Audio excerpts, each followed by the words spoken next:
এই যে ভাই, আপনি কাউন্টারের না? হ্যাঁ কাউন্টারে আসছিলাম, ওই যে বাস ক্লিন করতেছি, 20 মিনিট পরেই ছেড়ে দিব বাস। তো আপনি একটু পরে উঠেন। হ্যাঁ সেটা ঠিক আছে।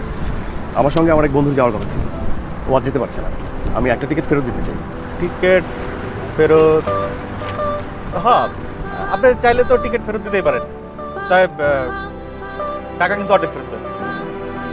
এটা আবার কেমন নিয়ম? অর্ধেক টাকা ফেরত দেবেন কেন? আপনি কি বাসের সব নিয়ম জানেন? ঈদের সময় আবার বাসের অনেক নিয়ম তৈরি হয় বুঝছেন। আপনি চাইলে অর্ধেক টাকায় টিকিটটা ফেরত দিতে পারেন, আর নাইলে 2 সিটে আরাম করে শুয়ে বসে চলে যেতে পারেন। আচ্ছা এই টিকিট দিয়ে আমি কি করবো? চল। এই তো বুদ্ধিমানের কাজ, চলেন কাউন্টারে। আরে না না ভাবি, আমি পারবো তো। আরে আসতে পারবো।